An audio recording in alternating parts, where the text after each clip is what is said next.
السلام علیکم دوستوں آج کے اس ویڈیو میں اللہ کے پیارے نبی حضرت محمد مصطفیٰ صلی اللہ تعالیٰ علیہ وآلہ وسلم کا آخری خطبہ اور آخری سفر کے بارے میں بتانے والے ہیں۔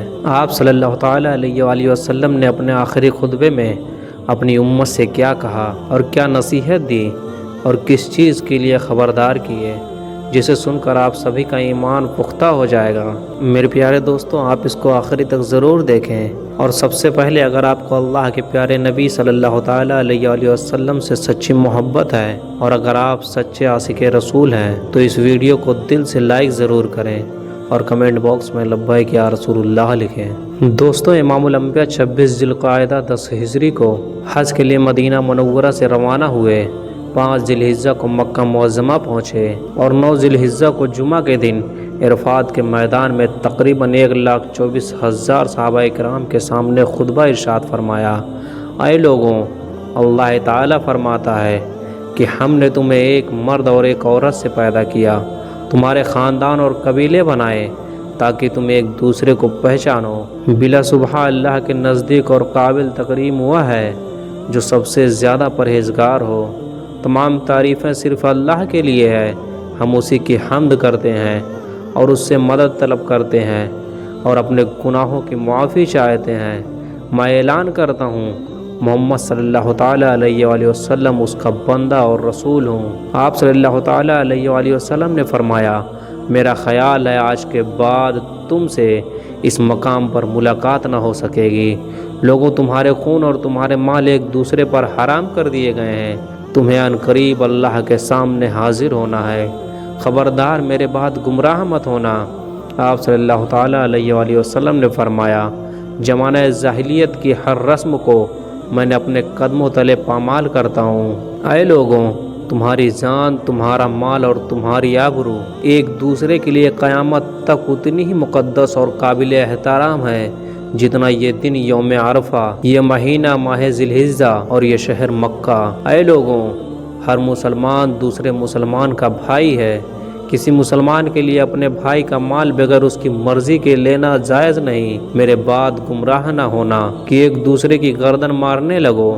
آپ صلی اللہ تعالیٰ علیہ وآلہ وسلم نے فرمایا، کسی عربی کو اعظمی پر، کسی اعظمی کو عربی پر کوئی برتری نہیں، نہ کسی کالے کو گورے پر، نہ کسی گورے کو کالے پر برتری ہے۔ تم سب آدم علیہ السلام کی اولاد ہو، آدم مٹی سے پیدا کیے گئے۔ میرے بعد نہ کوئی نبی آئے گا، نہ کوئی امت، نہ کوئی کتاب۔ میں تمہارے لیے قرآن چھوڑے جا رہا ہوں، اسے مضبوطی سے تھام لینا۔ تم اپنے رب کی عبادت کرتے رہو، 5 وقت نمازوں کی پابندی کرو اور ماہ رمضان کے روزے رکھو اور زکوٰۃ خوشی سے ادا کرو۔ اپنے امیر کی اطاعت کرو اور جنت میں داخل ہو جاؤ گے۔ جو تمہارے غلام ہیں ان کے حق میں انصاف کرو، جو خود کھاؤ ان کو بھی وہی کھلاؤ اور جو خود پہنو ان کو بھی وہی پہناؤ، اور ان کی طاقت سے زیادہ ان سے کام نہ لو۔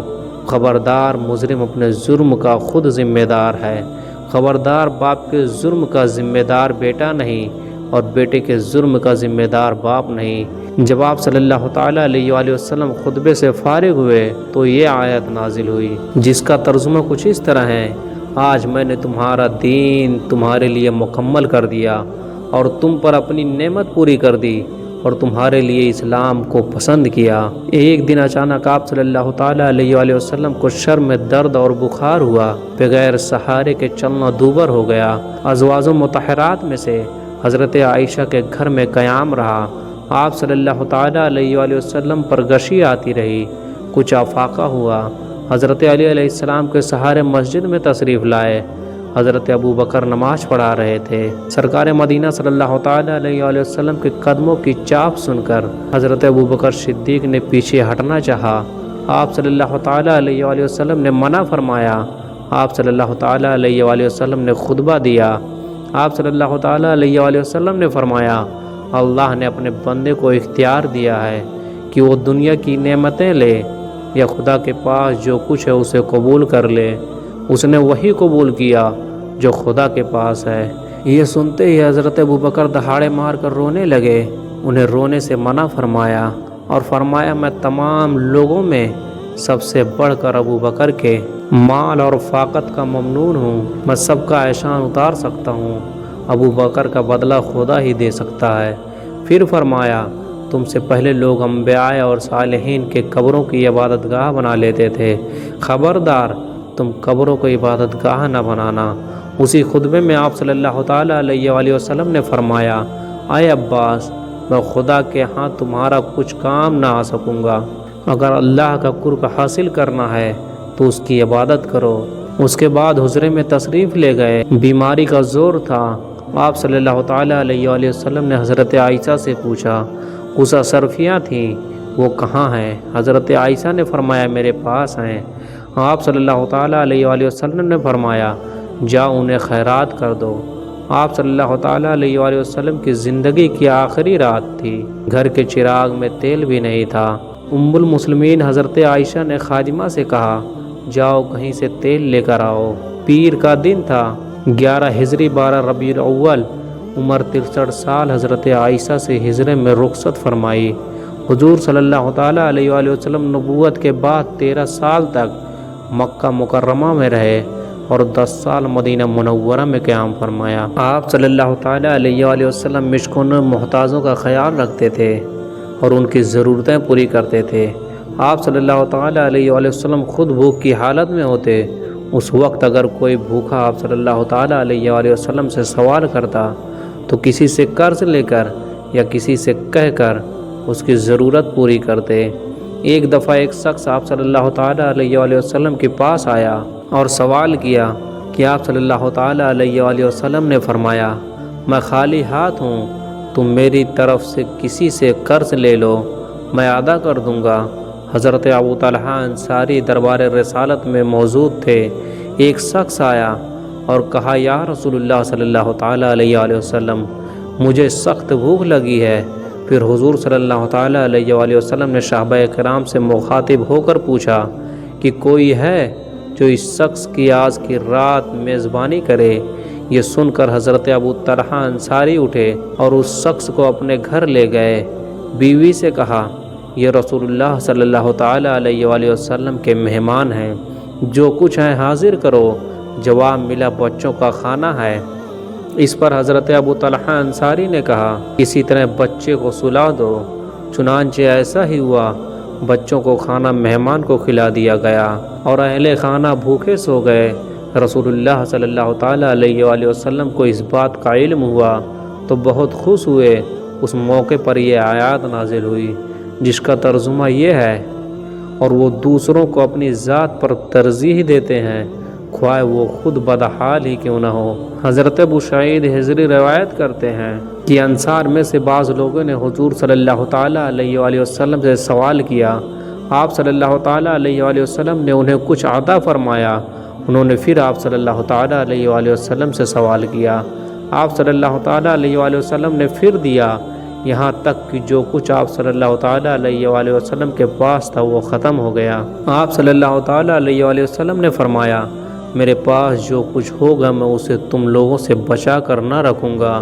پھر آپ صلی اللہ تعالیٰ علیہ وآلہ وسلم نے فرمایا جو شخص سوال کرنے سے بچا رہے اللہ تعالیٰ اسے بچا لے گا، جو صبر کرے گا اللہ اسے صبر دے گا، اور صبر سے بہتر اور بڑھ کر کوئی بخشش نہیں جو کسی آدمی کو دی جائے۔ حضرت ابو ذر رضی اللہ تعالیٰ عنہ کہتے ہیں کہ رسول اللہ صلی اللہ تعالیٰ علیہ وآلہ وسلم نے فرمایا اے ابو ذر، اگر احد کا یہ پہاڑ میرے لیے سونا ہو جائے تو کبھی میں پسند نہ کروں گا کہ 3 راتیں گزر جائیں اور اس میں سے 1 دینار بھی میرے پاس رہ جائے، البتہ یہ کہ کسی کے ادا کرنے کے لیے کچھ چھوڑ دوں۔ ایک مرتبہ حضور صلی اللہ تعالیٰ علیہ وآلہ وسلم عشر کی نماز کے بعد خلاف معمول فوراً اندر تشریف لے گئے اور باہر آ گئے۔ لوگوں کو تعجب ہوا۔ آپ صلی اللہ تعالیٰ علیہ وآلہ وسلم نے فرمایا مجھ کو یاد آیا کہ بیمار کی سخت تکلیف اور بے چینی ہے، کچھ اشرفیاں گھر میں پڑی ہیں، حکم ہوتا ہے خیرات کر دو۔ کیا محمد صلی اللہ تعالیٰ علیہ وآلہ وسلم اپنے رب سے اس طرح ملے کہ گھر میں اشرفیاں پڑی ہو؟ ایک مرتبہ آپ صلی اللہ تعالیٰ علیہ وآلہ وسلم نے فرمایا وہ شخص مومن نہیں ہے جو خود تو پلیٹ بھر کے کھائے اور اس کے پڑوسی بھوکا رہے۔ بہتر صدقہ یہ ہے تو کسی بھوکے کو پیٹ بھر کھانا کھلائے، سنت نبوی پر عمل کرتے ہوئے اپنے رزق میں سے کچھ حصہ غریبوں میں تقسیم کرے تو معاشرے میں غربت اور بھوک کا خاتمہ ہو سکتا ہے۔ ہر مسلمان 3 دن میں سے یا ایک وقت کی روٹی یا ایک وقت روٹی کسی غریب کے لیے مخصوص کر دے تو رسول اللہ صلی اللہ تعالیٰ علیہ وآلہ وسلم کی سنت پر عمل کرنے کی مترا ادب ہوگا۔ نماز رسالت آپ صلی اللہ تعالیٰ علیہ وآلہ وسلم نے فرمایا، نماز دین کا ستون ہے، جس نے اسے قائم رکھا اس نے دین کو قائم رکھا، جس نے اسے گرا دیا اس نے دین کو گرا دیا۔ آپ صلی اللہ تعالیٰ علیہ وآلہ وسلم نے فرمایا، نماز میری آنکھوں کی ٹھنڈک ہے۔ نماز ہم کسی مقام پر بھی یا جماعت کے ساتھ بھی پڑھ سکتے ہیں، لیکن نماز کے لیے مسجد میں جانے کا حکم ہے۔ ارشاد باری تعالیٰ ہے، رکوع کرو رکوع کرنے والوں کے ساتھ۔ یہ حکم اس کے لیے بھی دیا گیا ہے کہ نماز پڑھنے کے علاوہ معاشرہ کی بھلائی کے لیے اجتماعی طور پر مل کر کام کر سکیں۔ آپ صلی اللہ تعالیٰ علیہ وآلہ وسلم کے طرز عمل سے یہ بات واضح ہوتی ہے کہ مسجد کو صرف نماز پڑھنے کے لیے ہی محدود نہ کیا جائے، بلکہ دوسرے تعمیری کام بھی کیے جائیں جو انسان کے مفاد میں ہو۔ محسن انسانیت صلی اللہ تعالیٰ علیہ وآلہ وسلم خاص موقع پر مسجد میں نماز سے فارغ ہو کر صحابہ کرام کے ساتھ بیٹھ جاتے۔ لوگ مسجد میں جمع ہوتے، اپنے اپنے مسائل پیش کرتے۔ صحابہ کرام سے مشورے کے بعد آپ صلی اللہ تعالیٰ علیہ وآلہ وسلم حل تجویز فرماتے۔ کوئی حاجت مند اپنی حاجت پیش کرتا تو اس کی حاجت پوری کرتے، کوئی بھوکا سامنے آتا تو کھانے کا انتظام فرماتے۔ رسول اللہ صلی اللہ تعالیٰ علیہ وآلہ وسلم نے فرمایا کہ جو شخص کسی مسلمان کو دنیا کی پریشانیوں میں سے کسی پریشانی سے بچا لے تو اللہ تعالیٰ اسے قیامت کی تکلیفوں اور پریشانیوں سے بچا لے گا۔ جو کسی تنگ دست مسلمان کو آسانی مہیا کرائے تو رب ذوالجلال دنیا و آخرت میں اسے آسانی اور فراخی کے نعمت سے سرفراز کرے گا۔ چنانچہ آج بھی ہم مسجدوں میں فلاحی کاموں کے انجام دینے کے لیے ایک نظام قائم کر سکتے ہیں۔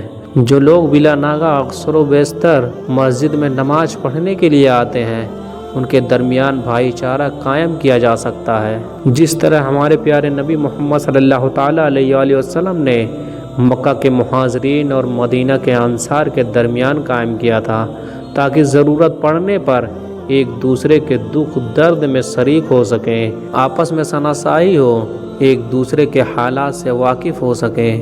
بالکل ایسا ہی جذبہ اور محبت پیدا ہونی چاہیے جیسے کہ سب حقیقی بھائی ہوں۔ اب تو یہ حال ہے کہ مسجد میں کوئی شخص بلا ناغہ یا اکثر آنے والا ایک بڑے عرصے تک نظر نہ آئے تو کسی کو اس بات کی تشویش نہیں ہوتی کہ شخص مذکور مسجد کیوں نہیں آ رہا، اس کی خیریت معلوم کرنی چاہیے۔ یہ ایک تاریخی واقعہ ہے کہ ہمارے پیارے نبی صلی اللہ تعالیٰ علیہ وآلہ وسلم پر ایک بڑھیا موقع پر آپ صلی اللہ تعالیٰ علیہ وآلہ وسلم پر کوڑا کرکٹ پھینکا کرتی تھی۔ ایک روز ایسا ہوا کہ آپ صلی اللہ تعالیٰ علیہ وآلہ وسلم اسی راستے سے گزر رہے تھے تو بڑھیا نظر نہیں آئی۔ آپ صلی اللہ تعالیٰ علیہ وآلہ وسلم کو پریشانی لاحق ہوئی۔ آپ صلی اللہ تعالیٰ علیہ وآلہ وسلم تلاش کرتے ہوئے اس کے گھر پہنچے، دیکھتے ہیں کہ بڑھیا بیمار ہے، چل پھر نہیں سکتی۔ آپ صلی اللہ تعالیٰ علیہ وآلہ وسلم دعائے خیر کرتے ہیں۔ حالانکہ وہ برا سلوک کرتی تھی، یہ بات ذہن نشین رکھنی چاہیے کہ دین اور مذہب کا مطلب دوسرے الفاظ میں محبت اور ہمدردی ہے۔ محبت اور ہمدردی نہ ہو تو مذہب برائے نام رہ جاتا ہے۔ نماز کے بارے میں ارشاد باری تعالیٰ ہے کہ نماز اس لیے فرض ہے تاکہ تمہارے اندر تقوی پیدا ہو۔ ماہ رمضان میں روزہ رکھنے کا مقصد بھی تقوی ہی ہے۔ اخلاص فاصلہ کا نام ہی تقوی ہے۔ نماز مومن کی معراج یعنی اللہ سے ملاقات ہے۔ یہ اسی وقت مومن ہے کہ پہلے ہم اپنے اندر اصلی اخلاقی شفاعت پیدا کریں، اسی کا نام تقوی ہے۔ تقوی کی شہادت پیدا ہو گئی تو نماز بھی مومن کی معراج کہلائے گی۔ اللہ اور اللہ کے رسول صلی اللہ تعالیٰ علیہ وآلہ وسلم نے جن کاموں کو کرنے کا حکم دیا ہے اس پر عمل کرنے کا نام عبادت ہے۔ عبادت کا مقصد لوگوں کے ساتھ حسن سلوک پیش آنا، والدین کی خدمت کرنا، رشتہ داروں اور قرابہ داروں کی مدد کرنا، حاجت مندوں کی حاجت پوری کرنا، مانگنے والوں کو دینا، پڑوسیوں کو خیال رکھنا، اگر وہ بھوکے ہوں تو کھانا کھلانا، ننگے کو کپڑا پہنانا، مریض کی عیادت کرنا اور اس کی ذمہ داری کرنا، اگر کوئی امانت رکھے تو اس کے طلب کرنے پر اس کی امانت اسی حال میں لوٹا دینا، مصیبت میں صبر کرنا اور اس کا مستقبل مزاجی سے مقابلہ کرنا، مہمان کی حاضر توجہ کرنا، اپنی محنت سے روزی حاصل کرنا، یہ سب عمل عبادت کہلاتا ہے۔ خدمت خلق عبادت ہے۔ عظمت صرف انہی کو ملی جو اپنے لیے نہیں دوسروں کے لیے زندہ رہے۔ ہمارا مذہب اسلام بھی ہمیں یہی تعلیم دیتا ہے۔